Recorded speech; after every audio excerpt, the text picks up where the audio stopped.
Hey, buddy, welcome back. Hey. Welcome to another edition Of the Layman's Term of the Show. Layman's Term Show. Just a couple lay dudes. Yep. Sitting around, 2 microphones, a phone. Turntables and a microphone. And this is where it's at, Keith. This is where it's at. Hey, if you guys haven't subscribed yet, we'd appreciate it. You know, whether you're listening to us on the podcast or on YouTube, mash that subscribe button. Then you can know anytime we drop a new episode. Yeah, and you may or may not get anything out of it. Yeah, and season 2 is jamming. We got guests. We got a caller lined up for today. But we're gonna bounce an interesting question off of each other. I've been thinking about this for a little bit, so I'm gonna make Mitch go first. Tell me about a time, Mitch, that you were just happy getting by. To just coast? To just coast. Let's see. Coasting. This is tough. Yeah, I don't know. I'm a pretty decent coaster. I can just put my drink right on top of you. Well, I'm not a... So strengths conversation. I'm not a overachiever. Oh, okay. Right? All right. Like, I think an appropriate level of, I think a lot of schooling comes to mind, right? Like, if you get the projects done and you do the work and you get the grades, okay, good. Moving on. So it's never like a project you had to do or a job that you had that you were just kind of like... Because I always think about the first few weeks of a job or the first month of a job. I'm not really looking to excel at that. You know what I mean? Like I'm just trying to stay afloat, right?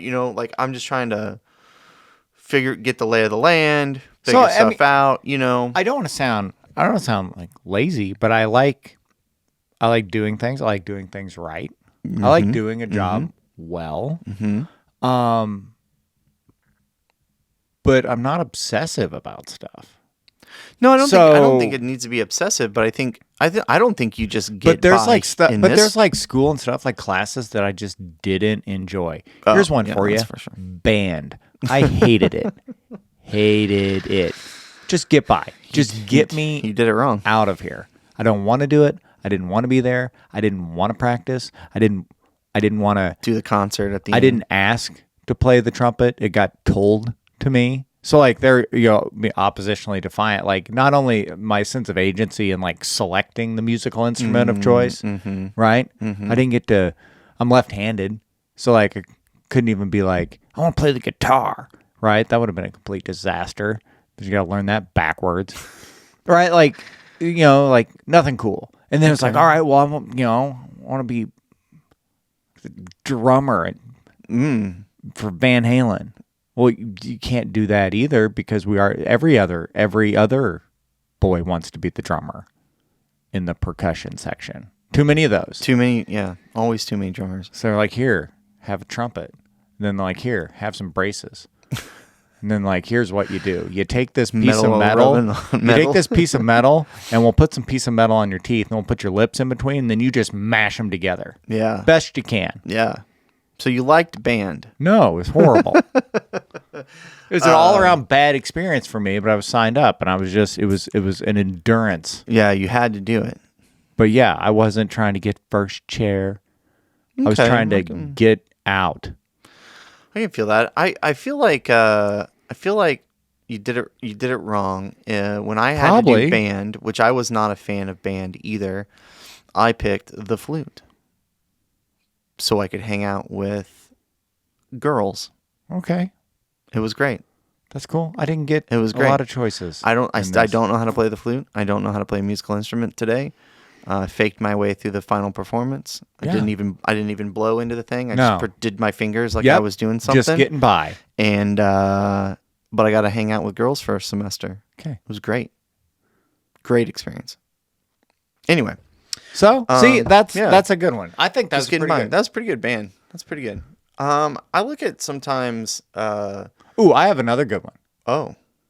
5th grade, physical fitness test. Physical fitness test. No, man, I wanted to excel in that. I know. Let me tell you my physical fitness test story. Okay. I can't believe you remember 5th grade this vividly. I couldn't do pull-ups. Very difficult. Right? Very difficult. So you had and this was before they let you do the Is hang. it 3 or 5? It was, 5 or 6 or something. like Because that. there was the nationals and the presidential award on the physical fitness test. And so many of you got you to the nationals Yep. and so many got you to the presidential, right? But there wasn't this just hang there for a while and you make the cut. You had to do the pull-ups, right? So pull-ups were this is where they lost me. Pull-ups were early on in our Chin above the bar.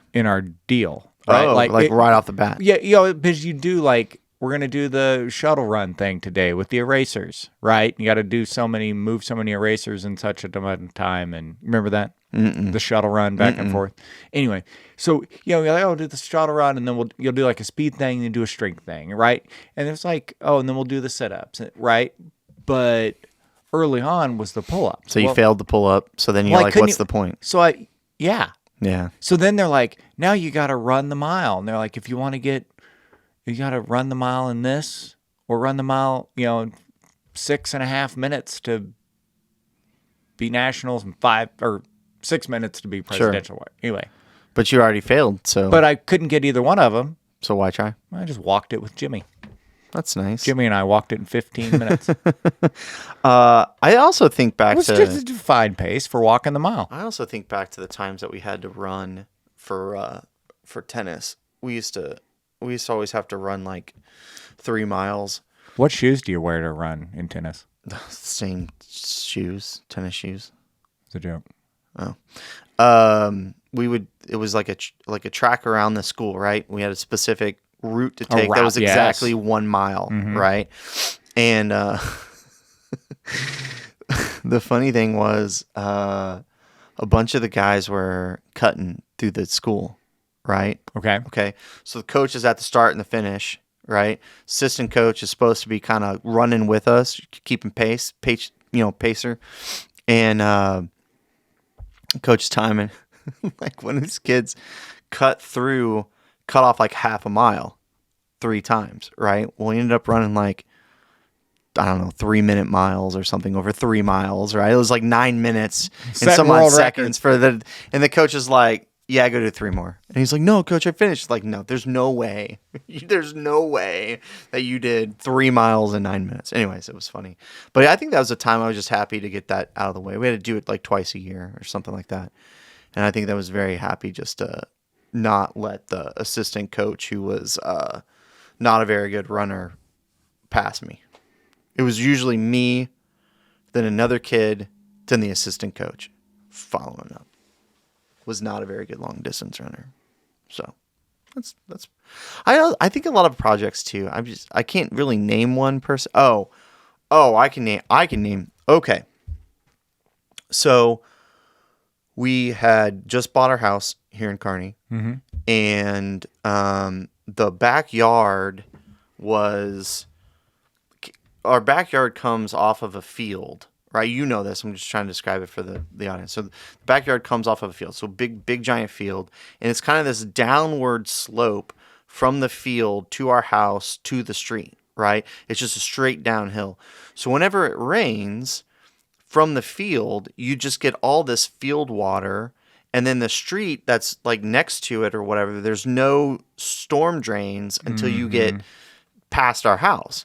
So all this water just comes. Well, it was either not leveled right to begin with, or just dirt had settled, right? And so we'd get a little water build up right there, right up against the house. So I'm like, well, this isn't good, right? So we need to regrade some of this, right? So we got a big old dump truck to dump a whole load of dirt, right?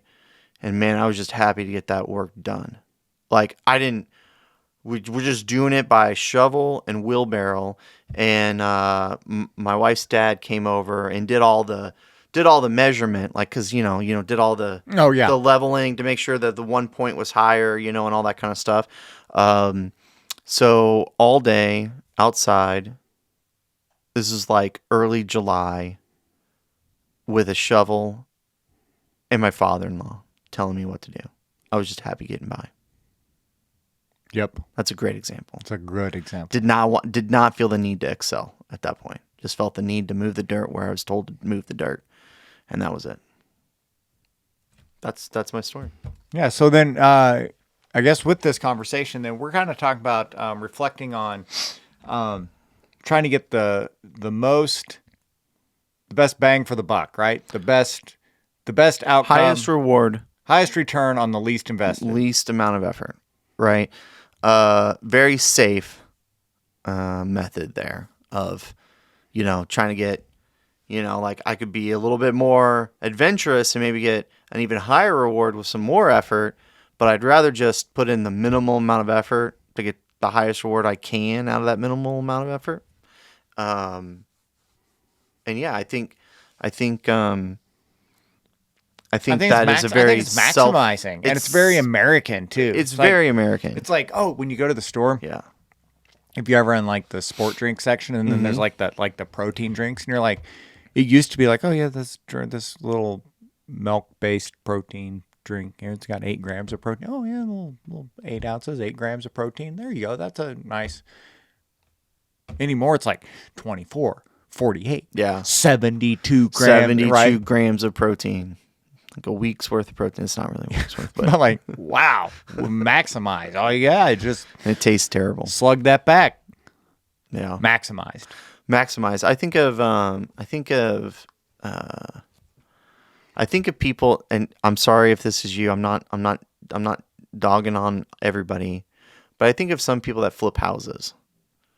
I had a run in with a guy that flipped houses, and he just didn't do. He was trying to maximize his profit all the time, and he would not do the correct work to the house to make the house actually an enjoyable experience for the next person to live in. Right? Not really like leaving mold or somewhere. You know what I mean? Like he's doing the right things, but like instead of you kind of look at the siding, you're like, that siding needs to be really replaced. Nah, we'll just slap a fresh coat of paint on it. It'll look good. You're like, nah, it doesn't really look good. Right? You know what I mean? Like a reasonable person would look at it and be like, there's something wrong with this, right? But trying to maximize that profit, so you kind of cut corners on doing some things that you should do. And I think we all kind of do that a little bit when I look at our house. Like we've bought and sold several houses in our lifetime, and we're always kind of like, okay, with a real estate agent, if I have $5,000 I can put into this house, where would you put it to make $15,000 higher resale value, right? Like, okay, you know what I mean? Like that kind of mentality versus saying, if I got $5,000, where can I put it to make my house sell faster, right? Like it's the opposite thinking, right? Like what could I do? If you redid your kitchen, it may not give you resale value, but it'll make your house sell quicker, right? Versus the opposite thinking of like, hey, if I put $5,000, can I get 15 out of it? You know what I mean? Which is very much the American way. Like, why would I update that? That's just going to cost me money and not give me any value out of it, right? No returns. No returns. Yeah. So we kind of look at that. Well, how does this approach impact our spiritual life and relationship with God? You think about that. We'll make a call.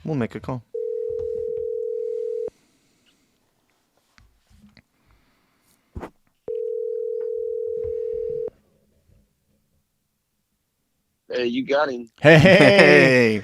Welcome to the Layman's Term Show, buddy. Thank you.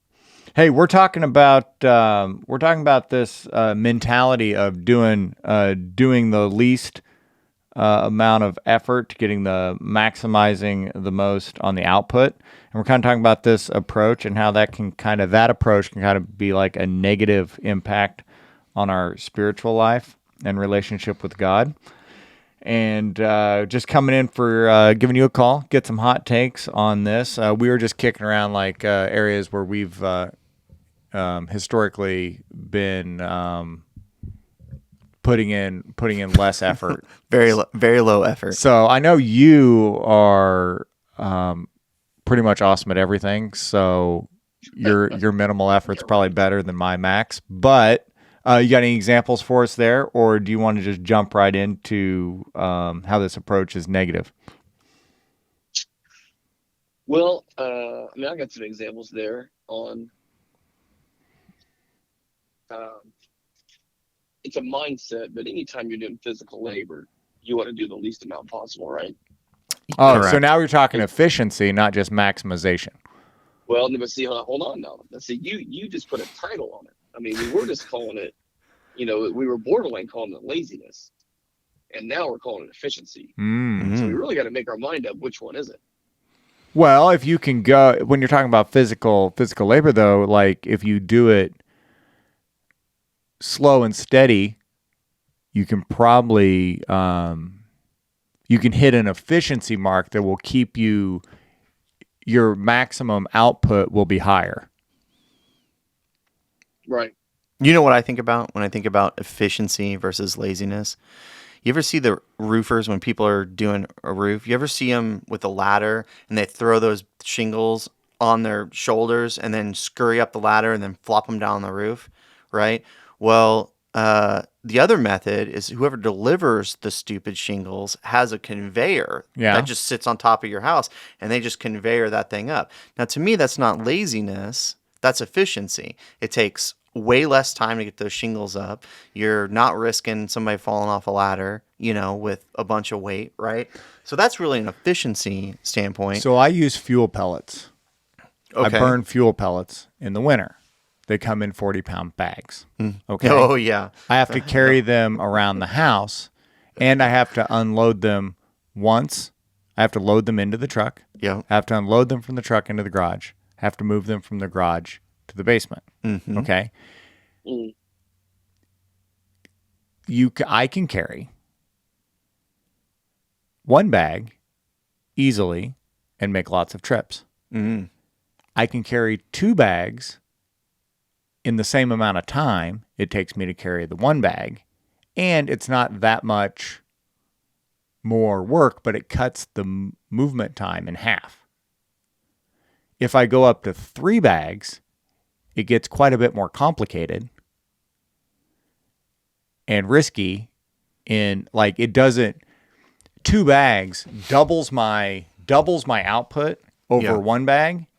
3 bags doesn't triple my output. It slows you down. Right. You get a little more winded. Mm-hmm. The More balance recovery is a time. little more difficult. You can't consistently keep that up for the entirety of the job. Does that make sense? Mm-hmm. But 2 bags, if I did 1 bag, it would take me twice as long as if I did 2 bags, because I can do 2 bags just as fast as 1 bag making the same trips. So you would say 3 bags is laziness.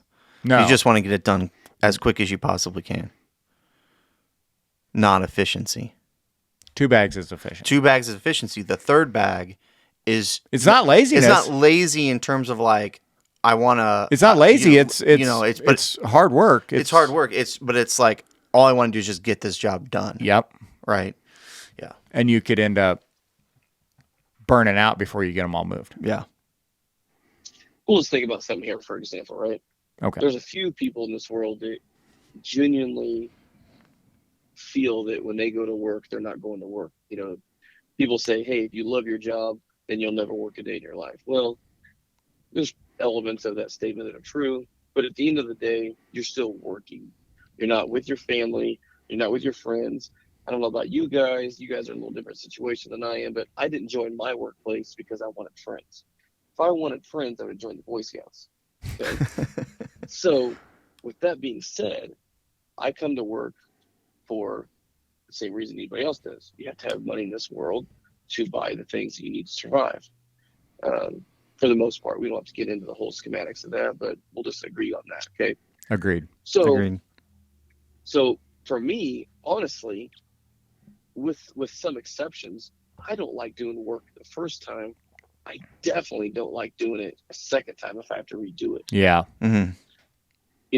So with that in mind, if I can do the same amount of work in less time, especially if I'm going to get paid the same, then why wouldn't you do it that way?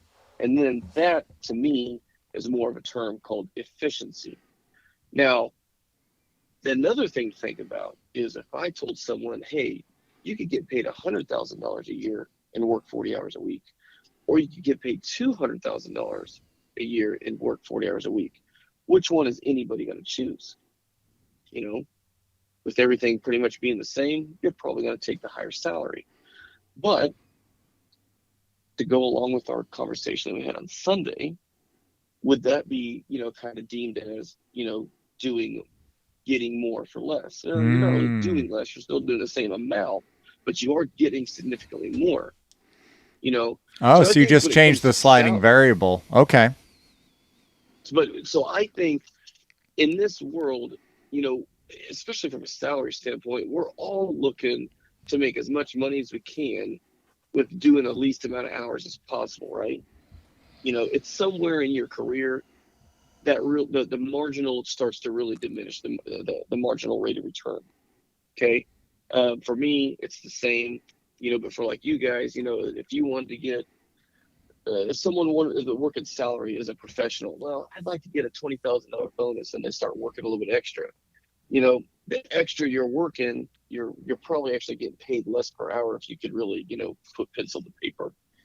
So that's what I thought of when he was kind of talking. But at the same time, if you look at just relationships, like how much work do people want to put in their relationships? I would venture to say people nowadays put way less into relationships than we did 50 years ago.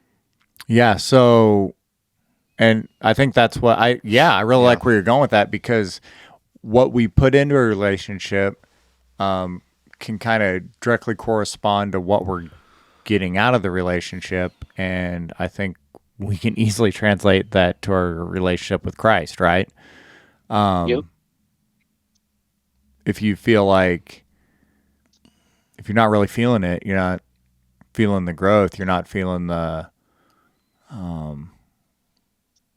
not feeling the stretch, not feeling the burn, well, it's because of effort being put in. So you have to, what have we said before, Tyler?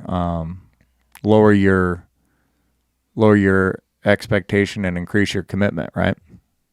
Yep. Yep. And that's part of it too. But like with what Adam was saying on during the sermon on Sunday, it kind of, to me, it kind of depends on how you apply that statement, because it's kind of like um, when someone asks you when you've lost something, and they're like, "Well, hey, where'd you find it at?" Well, the last place I looked, It's because always the once last I place you found look. it, Yeah, Why because would it's you always keep the last place you look. why would you if you keep kept doing it? looking, yeah. Yeah, like why would you keep looking once you found it? You hope you're gonna find another one. Like, I don't need another one. Whatever. I'm looking for my car keys. Well, I don't need the second set. I just need a set. So, um, but to me, for whatever reason, I think of that, and it's like, well, why are you going to work any harder than you need to for X? However, I think that that's a hard thing to say in a relationship. Now granted, do I make myself more available than someone's going to make themselves to hang out? Like Mitch and I hang out outside of church and work, but you know, um, if he was always available and wanting to do something, and I could never make it work, well, eventually he might he might not keep asking me. It might get burned out. Like, well, is Tyler really taking me serious? Does he really want to be a part of this friendship? But we could always have that conversation. Maybe I'm going through something at that given time. He's wanting to hang out 3 times in 1 month, and that was just a very busy month. Sure, what have you. So I think you really kind of got to dive into the situation in which we're comparing um, getting more for less statement. Yeah, well, I think we've all had relationships in our life where you feel at least you're putting more effort in than the reciprocating person, right? Whether it be with a family member, whether it be with a friend, whether it be with a significant other. And then I think what's interesting about that is I can't think of a time where I ever necessarily felt the other way, right? Have you ever felt that you're not putting in as much effort as someone else in a relationship? Do you know what I mean? Like, I think I can recognize, now where it's like, okay, I'm always engaging. Oh, because we're so self-centered, Right, we only see, when it's harming us, well, the or entirety right. the entirety of efforts. We can only observe our own. You're correct. And I think some people put that perspective on God, in Christ, Wow. where they feel they're putting in the effort and they're not getting anything back. Because they can see the entirety of their efforts, but can't quantify or because they're wanting to quantify a tangible reciprocal effort of growth. Yep. I've done this, and I've done this, and I've done this, and I've done this, and I've done this. So to put it in like Methodist Wesleyan theology, they're like the sanctifying grace. They're not seeing the sanctification results in real time. Right. Yeah. Interesting. I mean, because I would lie if I said I personally never felt that way, right? Like, I mean, I think we all hit spots where we're just going through something in life or whatever, and you're like, I want to devote some time to God, help center me, and you devote that time, and you're still going on with whatever it is in life. It's not really helping. Your perspective's not changing on it, right? And you're like, but I'm doing all this. I'm doing all this in the relationship, God. Where you at, right? I think that happens quite often, unfortunately, because of our self-centeredness, right? Kyler? I absolutely agree. I mean, unfortunately, by human nature, we're mainly self-centered and on top of that, selfish. So I like what you brought up there. For me, I personally don't try and I don't want to say blame is the right word, but like when it comes to God, if I don't get what I think I'm needing, I'm not like shaking my fist at God. Yeah, I'm not a shake my fist at God guy either. I mean, I'm not either, but I'm just saying, like, you can see where it gets that path. Oh, yeah, it's like, hey, God, I've been doing my part. And I think that's on Bruce Almighty or something, maybe. Good film. It's like I try not to do that because it's like asking God for patience. I don't do that either because I don't know if his humor is anywhere close to mine, and I don't really want to find out anymore. And I already have. So, but I also think that the older I get, I find that almost everything in life, it just takes discipline. Sometimes you got a large amount of it. Other times you have not much of it. But even with your children, because you were kind of saying, you started off saying, Keith, by, has there ever been a time in a relationship where you feel like you're putting more into it than someone else? Mm-hmm. Well, you probably often feel that way with your children. Oh, yeah. You put them in a sport, and you're thinking, man, if my kid would just apply, 10% on this sport as they do in whatever else, then they would just be a rock star. Yep. But trying to light a fire under them is really tough. And so at this point, you're feeling like you're there supporting them more than they want to be there for themselves. Yeah. And that's tough, right? And then I think we all kind of go through, I try and very heavily minimize it in my marriage, but sometimes you feel like keeping score, right? Well, the dishes. Yeah, that's a no-win game there. Oh yeah, you're setting up for failure heavy duty with that one. Yeah. No, I like to, sorry to interrupt, but I like your concept here of your parents to children, right? Because I think that if you pulled that child aside and said and asked, like, what level of support are you getting from your parents, they'd probably tell you none, right? But here you are doing all this stuff in the background that they don't realize that you're doing. Canceling plans with something to take them to practice, having to tell a friend or boss, or you got to leave early because you got this out of town tournament or whatever. The financial costs and strain that it puts on the family, right? Especially when you start doing these trips and stuff like that, and they have no clue as to those strains that you're sacrificing for them. And so, this is like a perfect example in my mind of our relationship with God. We can't fathom what he's doing for us in the moment because we're just blinded by our self and our output. I do like that. That's a good thing. That's a good nugget to hold on to. It's a good nugget to hold on to. And I think I'm going to kind of piggyback on that. And I think what Adam is really getting at, like we've kind of gone through some different scenarios. And I think there are some things in life where it might be, if not okay, at least tolerated, that you would expect to get more out of doing less.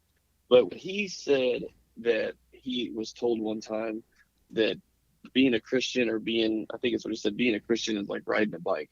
You're either going forward or you're falling over. Mm. And I can agree with, I thought about that for a decent while while I was sitting there. And I said, I do agree with that, because if you get stagnant in what you're doing in your faith, eventually you'll surround yourself with people that aren't as faith driven as you. And then maybe they talk foul. Maybe they do things that aren't quite up to your, at the par for you.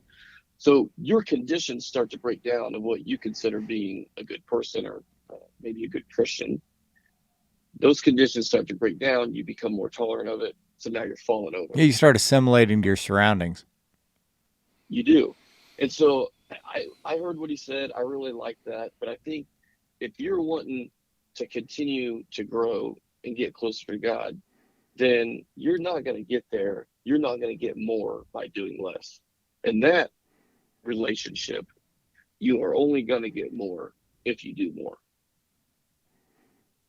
That's what I think.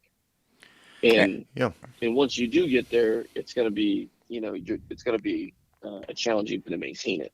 And I think the hard thing a lot of times to wrap the mind around is, oh, I need to do this growth. I need to focus on my growth. I need to grow. I'm falling behind. I'm falling out. I'm not right. Where that's more of that selfish inward focus, even though it might be well intended. Like actually, the growth's going to happen when you start focusing outside. Like, well, what can I do? What can I do for someone else? And that's so often like so much. Tyler and I, we've experienced this together. Like, how much growth do you get out of service to others that you never get? You never would have experienced if you didn't put yourself in a situation that you're serving others. Yeah, I agree, and I try not to talk about it too much because I feel like I talk about it. Well, we bring it up quite often, and we got another trip. Yeah, we got another trip coming up this summer, but even like with our small group when we went and volunteered at that. Just a real small doing some cleanup. Yeah, I think it's the taking the time and carving out in your calendar to make it happen is what kind of stinks, right? It does, because it's like sometimes leading up to it's like, oh yeah, we got to go do that thing, blah blah. It's like, oh okay, here we go. Exactly. But then once you and sometimes we don't want to admit that, right? Sometimes we don't want to admit that to the people because we're just like, oh, we're so lame, But we all feel that, and that's the, it's okay to admit that. Yep. It's okay to be human every once in a while, not overboard, but just human. But once you finally get there, and you see other people helping out, my children are hanging out with other kids or the other kids and children. Everybody's getting along, and we're, and you're only there for an hour or two. It's not like an all-day thing. And we didn't even get the gratification of seeing the person that lives there with a smile. Oh yeah, we just. But we knew that, man, this is making someone's day. This is really making things a little easier on them. And what was it for us? It was a Sunday afternoon. Putting in all reality, we had awesome weather.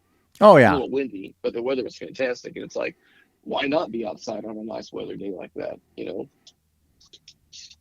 But sometimes I think our human nature takes over, and it's like, well, why would I want to do work? Why would I want to do this? And it's like, no, this is giving you something that you couldn't have got on your own. Yeah. Yeah, I would agree. I mean, I don't think any human side of us would. Why would I want to go to Texas in the middle of summer for a week and work outside when I don't have to? right? Like that's the human side. I mean, I don't think anybody can just be like, oh, I'd love to go down to Texas in the middle of July and work outside all day. Like, no, you wouldn't, right? But yeah, to your point, you're not doing it. What's weird is you're not doing it for you, but it ends up helping you, Yeah. right? Like, and that's just the weird. I think the relationship with God and your actual instincts are wrong. Your actual instincts of not wanting to do it are wrong. You end up doing it, and it's so much more fulfilling than whatever you would have done with that time. Yeah. And that's the dichotomy or the of your relationship with God. I do want to talk. I kind of want to wrap it up a little bit and talk about this idea that, and I know a lot of people kind of have this perspective, which is, you've decided you're going to give your life to Christ. You get baptized. Maybe you join a church as a member, and that's it. You're done.